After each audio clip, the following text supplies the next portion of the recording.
The Texas A&M Aggies return home to College Station after a big win over the Florida Gators in the Swamp just a week ago. Now they step back out of conference play to welcome the Bowling Green Falcons to Kyle Field. We are here previewing, predicting, and breaking down this game as Texas A&M and Bowling Green get set to do battle. Hello, everyone. I'm Chris Phillips. He's Dave Shumate. Appreciate each and every single one of you tuning in. Make sure you like, subscribe, turn notifications. Check us out via podcast, wherever you get your podcasts. You can also find us across all social media platforms as well as our website, SECUnfiltered.com. This segment brought to you by our friends over at GameTime. Download the GameTime app and use promo code SECU for $20 off your first purchase. Again, that's the GameTime app, promo code SECU to get $20 off today. The Texas A&M Aggies look to keep things rolling as they step out of conference play and welcome the Bowling Green Falcons to College Station, Texas at Kyle Field. We are here previewing, predicting, and breaking down this game, and helping me do so, my good friend Dave Shumate joins me once again. Dave, what's going on, my man? Appreciate you taking the time. No, this is going to be a fun game to break down because I don't think this is a game A&M can just kind of roll the balls out. I mean, we've seen the MAC take advantage of Northern Illinois. Again, there's some bad MAC teams, but Bowling Green, I mean, they took Penn State to the wire. They've had a bye week to get ready for A&M. They've seen Marcel Reed.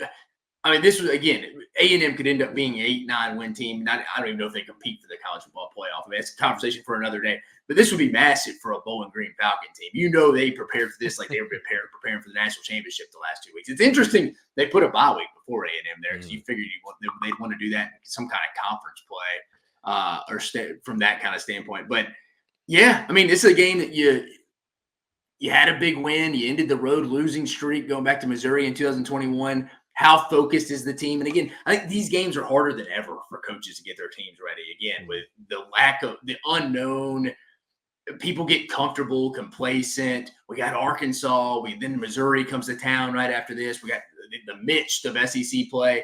But guys, like Bowling Green's not a bad football team. And I saw some things offensively with Marcel Reed.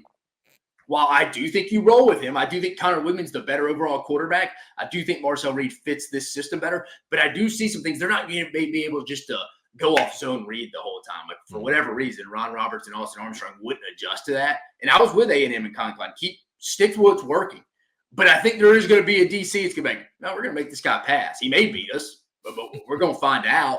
I think you may see that this week with Bowling Green. This is not a game they need to be overlooking. I'm sure Mike Elko, Tommy Moffitt, the strength coach, and all those guys have been hammering home like, guys, don't think this is just Bowling Green here now. Just 2 weeks ago, they played a team that's kind of in the same boat as us, a college football playoff contender, Penn State, to the wire, and they've had a bye week to prep for us, guys. So they're not going to be intimidated coming in here.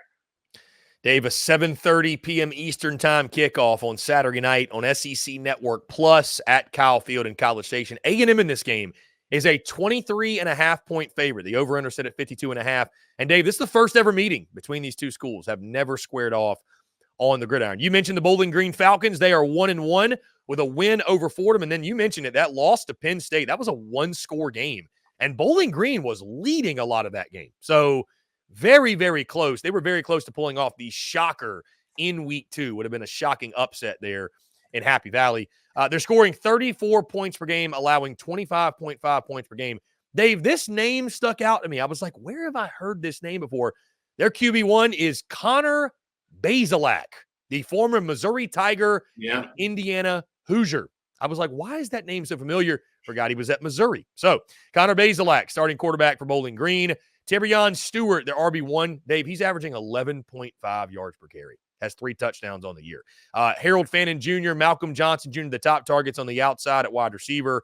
Anthony Hawkins and Charles Rosser, their top sack and tackle for loss getters on the defense. So as we dive in this game, Dave, I do agree with you. This is not like you're not playing the school of the deaf and blind here. You're not playing it for all due respect, like a SWAC team or some of the other inferior competitions we've seen.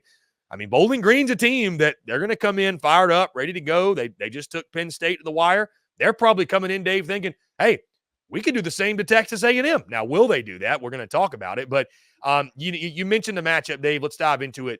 Marcel Reed, I would assume, and it looks like he's going to be the guy at quarterback. I do agree with you. He's a better fit in the system and what Colin Klein wants to do. We'll obviously continue to follow the status of Connor Wigman and his injury, and it didn't sound like Mike Elko that it's, that he's going to be ready to go. I could be wrong, but when you talk about Marcel Reed, I mean, again, guy is very, very versatile. A true dual threat quarterback, can do a lot with his legs. We saw it against Florida. I mean, what do you most want to see out of him? Is it just, I mean, he was efficient in the passing game, I thought, but to your point, if teams take away that read option and take away his legs and make him throw the football, I guess the question is, how good can he be through the air? Yeah, I don't think we know that. I mean, you saw him have a good, Texas Bowl against Oklahoma State. But I mean, they had a James Coley, who's now the wide receivers coach at Georgia, was calling that game. I mean, with Jimbo being gone, that was all over the place. But yeah, I just don't know. I mean, who emerges at receiver to help him as well? Again, I'm not trying to sound down on A&M. I just feel like, hey, Marcel Reed, I do think he fits the best into what Colin Klein wants to do. But I still feel like they know this, that they still got some things they got to work out, because if you watch that film, it's kind of like, all right, defensively, I figured I may be able to do this, and let's see if they can do that almost. Does Cyrus Allen, the receiver, Louisiana Tech transfer, still kind of step up? Do you get a Noah Thomas? Just Moose Muhammad. In fact, Moose Muhammad, I hear about him every other game. Some games you don't even hear his name, and then some games he's having 4 or 5 catches. He needs somebody to help him. It's not just going to be on Marcel Reed. He's going to need somebody, an offensive weapon to help. Maybe they lean on Le'Veon Moss again. But I was going to say, what about the running game? They rushed for over 300 yards against Florida. So yeah, and again, I don't want to go hammer Le'Veon Moss from a carry standpoint right before we get into the midst of SEC play. I think you know what you got with Moss. Let's get Amari Daniels kind of rolling in again. Let's keep with the run game when they inevitably, because I think Bowling Green's a well-coached team. They got a lot of good coaches in the MAC, but from a technician, from a scheme standpoint, they're going to make you pass. And if I'm Mike Elko, I kind of want to see that, just so I can see it on film and be like, what's he looking at? Hey, these are some things we want to adjust. I don't want to find out in conference play what people are throwing at me. I would love if I'm Mike Elko, I would love for Bowling Green to come throw some stuff at me. A school that Mike Elko was a DC at, as well as the Bowling Green Falcons. But I'm actually a little bit excited to watch this game a little. I mean, we'll be on the road, obviously be locked in to the Oklahoma-Tennessee game, but just the scheme, because I think there's going to be a lot. They're going to learn a lot from this game, because again, it couldn't come at a better time. Bowling Green's a solid team. They shouldn't beat you, but they're going to test you, and they're going to be able to throw stuff at you that you're like, hey, we can go take this to the film room and watch. I'm kind of fired up to see that. I think they're going to be tested down the field at some point. He's going to have to make plays vertically. Again, it's kind of like I said with Tennessee secondary with Oklahoma. I don't know how that's going to go. If anybody tells you how that's going to go, they're just guessing or they're lying. I'm excited to see it. I don't know. Now, if Marcel Reed comes out there and they start slinging around and they're winning at all 3 levels of the passing game, that's going to be scary for teams like Arkansas and Missouri that are coming up on A&M's schedule. Yeah, you mentioned, Dave, I'm excited to see the continued search for that real true playmaker on the outside. You mentioned Cyrus Allen, Moose Muhammad, Noah Thomas. They've got names, right? They've got bodies. I don't know. I know some people are like, I'm not sold on the receiver room. It's like, I don't really know if they've had a chance to go show out, man. I mean, how many receivers? I mean, Chris, you're a smart guy. You're an objective guy. I mean, they lost their starting quarterback the 3rd week last year. Right. And we're playing with Max Johnson and a backup. Some of that's not the receiver's fault, the lack of production. Got to have a guy to get you the football. Yeah, got to have a guy to get you the football. So I'll be curious to see again, Dave. Like I said, the running game was fantastic for them against Florida. Defensively, how motivated do you think Mike Elko is to come out and, I just imagine him, you give up 20 points in that second half. I doubt he was very pleased with the second half performance, at least. I'm sure they're going to want to go finish in this game. Yeah, I mean, Bowling Green put up 27 against a good Penn State defense. Yeah. I mean, most consider Penn State a pretty good defense, so it's not a terrible number. So they're going to challenge you. But again, one thing I do trust, even throughout the league, and especially for A&M's team, that defense is going to travel week to week, because they're going to be well schemed. They're going to have a good plan coming into every game. They're going to try to take away your strength, make you beat them with one hand tied behind their back. They have an elite front. Maybe elite's a little strong. Really good front. Really good front. Secondary, I think, is as solid as most teams. Again, depth, but I mean, you could make the case every team has depth in has secondary depth issues. But I think overall, A&M, that's a unit. If I'm an A&M fan, if I'm the guys over at Texas, if I'm Mike Elko, Jay Bateman, I don't really worry about my defense week to week. They're going to keep us in games. They're going to give us a chance to win.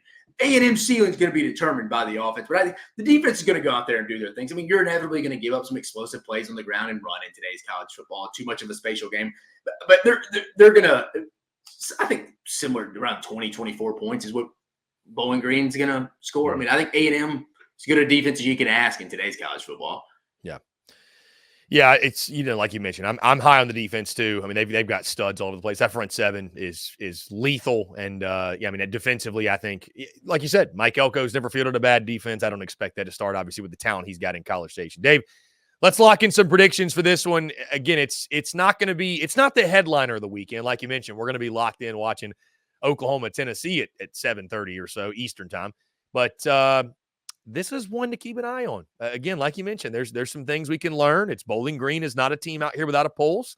If Texas A&M thinks they can roll the helmets out and kind of sleepwalk, I think they will be rudely awakened by the Falcons. But you may be in a battle in the fourth quarter. I mean, you don't want to think you're going to, but you very well could. So when you look at this game, what do you expect? Texas A&M, Bowling Green. I think they come out a little slow naturally. Again, these games are so hard. You can tell your players Monday through Friday, Sunday through Friday, all you want. Hey, guys, these guys aren't good. It's Bowling Green. They see 2 SEC games coming up on the schedule. So I can see them starting out slow. The key will be Mike Elko getting them ready in that second quarter, finishing strong in the half and coming out in the second half and kind of putting it away. And when I say away, let's get up double digits. Our defense shouldn't give up a double-digit lead to these guys. Again, we saw a MAC upset over an SEC team last week. You called it. Toledo just manhandling Mississippi State at home. I don't think we see another one. Would it shock me if this is middle into the third quarter, a 10, 13-point game? Because, again, I legitimately think Bowling Green's going to compete for the MAC this year, probably along with Toledo, who I just mentioned. But I think A&M gets out. Again, I don't take a lot from these games. South Carolina's playing Akron, too, another MAC SEC game.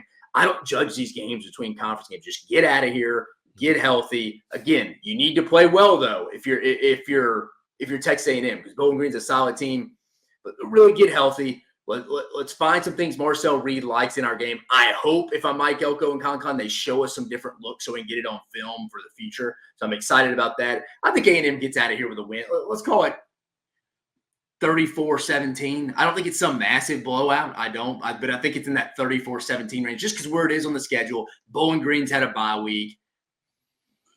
These games are just dangerous, and you want to get out of them without injuries. But I think A&M pulls away in the end of the third, start of the fourth.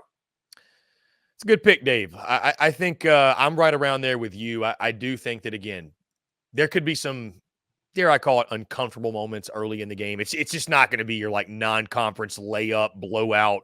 Bowling Green, really proud program. Again, they don't have the talent of Texas A&M. We all know that. And I think you'll see the Aggies pull away. Really excited again to watch Marcel Reed, the way he operates in this offense. We keep hearing he's a better fit in the system. He's a better fit in the system. And I agree with that, but I just want to continue to see how that system sort of develops around him. Do playmakers step up, like you mentioned? And then defensively, like you said, defense will travel. I know they're at home, obviously, but the defense will show up. I think the defense will be elite yet again. I've got something. I'll go with 31-13. I think it's a pretty solid outing. Yeah, pretty similar to your score. I think it's a pretty solid. I think they're going to run the football a lot, which will shorten the game up a little bit, maybe limit some of the offensive production. I don't think Mike Elko is going to be all that concerned with trying to beat somebody by 50. They just, to your point, want to get in, get out. Yeah, get in, get out, get a dub, and chalk it up and learn from the film and keep it moving. So I got 31-13. I think Texas A&M. The game's never in doubt. I think people maybe, Bowling Green again. They're going to come in fired up, man. Fresh off the bye week, almost beat Penn State. They're going to make some plays early on, but again, talent will shine. Texas A&M will pull away, and they will get the W. Totally agree. I think it's going to be a close. Great minds think alike. If you just see the score, people may be like, oh, man. But if you watch it, I think A&M controls. It's never really in doubt. Yeah. Things you need to work on, but that's good. I mean, you're breaking in a new quarterback in a new system. You want them to show you different looks before you find out from Missouri in 2 weeks that you're like, oh, shoot, I didn't know we were this bad at this spot. Yeah, so it's going to be a fun one in College Station. Guys, let us know what you think. Do you agree? Do you disagree? How do you see this one playing out when Texas A&M and Bowling Green do battle at Kyle Field? Guys, appreciate each and every single one of you tuning in. Again, make sure you like, subscribe, turn notifications. Check us out via podcast, wherever you get those. You can also find us across all social media platforms, as well as our website, SECUnfiltered.com. For Dave Shumate, I'm Chris Phillips. Appreciate each and every single one of you tuning in, and we'll catch you on the other side.